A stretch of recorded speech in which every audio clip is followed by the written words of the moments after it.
What up, Jags? This is Mr. Lar with another video demonstration for you. This is the alto saxophone part 2 of All I Want for Christmas Is You. All right, so a couple things heads up for the saxophone players.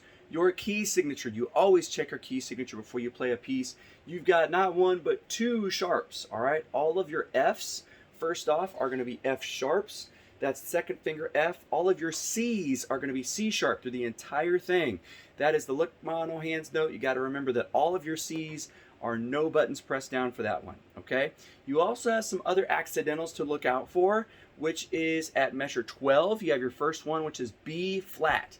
B flat can be played a couple different ways. I recommend this first way, where you play A, 1 and 2, and then you add the bottom side key, okay? Sounds like this. The other way you can play B flat is the two first fingers. Same thing, but I recommend using that side key because it makes it really easy to switch from B flat to A, going from 12 to 13. You just lift up that side key, so it sounds like this.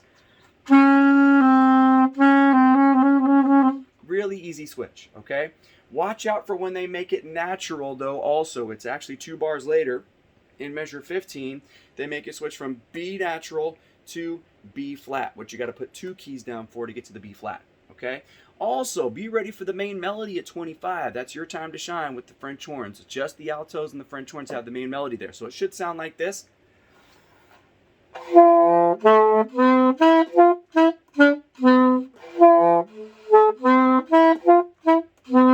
want to try and get that smooth and steady before you try and do the whole recording. Then you rest for 4 bars, and then you come back in with the melody at 33.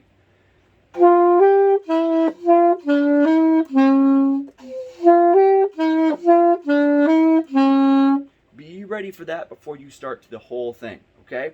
Also, there is a couple weird rhythms that happen at 57, 58, 59, and 60. It's kind of a syncopated thing. I want you to listen to how that goes. This is 57.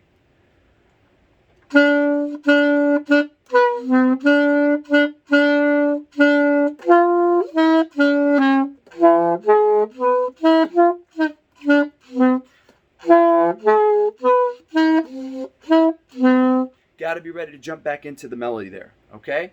Now, beyond that, 79 to the end is a lot of the same pattern. You have a low D, B, A, B, okay? It's going to sound like this.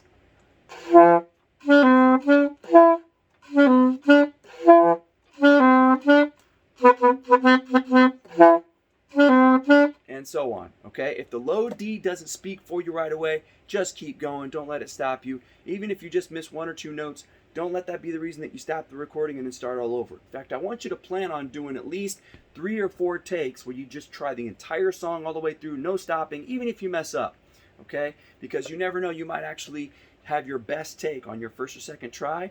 You might mess up even worse on your last try. So you want to keep the best of like 3 or 4 takes, all right? Now, when you go to play with the recording, don't do what I'm going to do, which is play with an external speaker with that guide track from that Google Docs that I posted in Canvas. Make sure you record with the guide track, but don't use an external speaker. Instead, make sure you get some earbuds or some headphones so we don't hear the recording, because we don't want to hear all those instructions and the clicks and everything. We just want to hear you on your instrument and be able to see you play.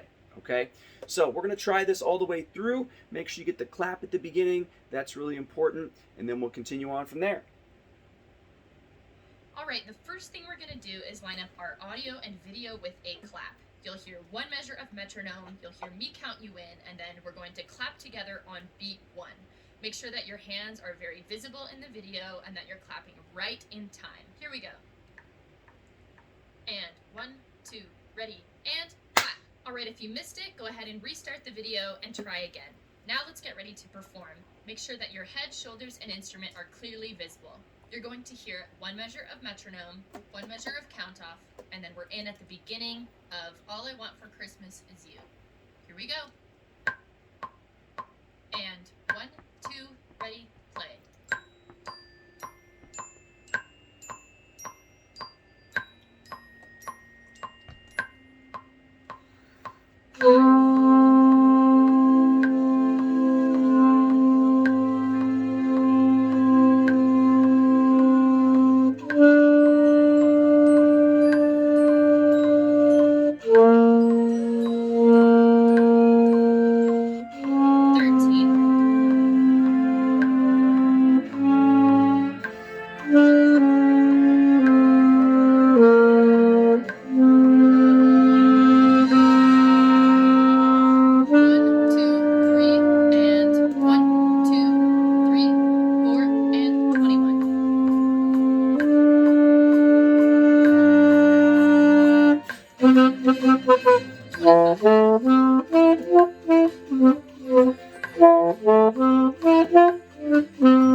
Wave at the camera, you're all done. All right, so that is it. Now, if you could hear, I was by no means perfect, especially on the second go around of that melody. I definitely messed up, but I didn't stop playing. I just kept going. If you were to happen to submit a recording like that where you messed up just a little bit, that's totally fine, okay? Mistakes are okay. If you have a really, really big mistake and maybe you think you can do it better, then sure, give it another try. But like, for instance, the 61, when I messed up that melody, it didn't let it stop me.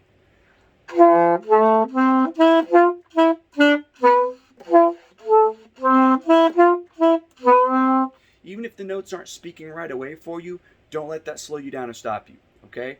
So I'm going to go ahead and leave that mistake in there just so you guys can see, you know what? Mistakes happen. Don't let it slow you down or stop you, okay? Be careful though, alto saxophone part 2. At the very end, they do sneak one more B flat in there at the very end. So when you have this last part, if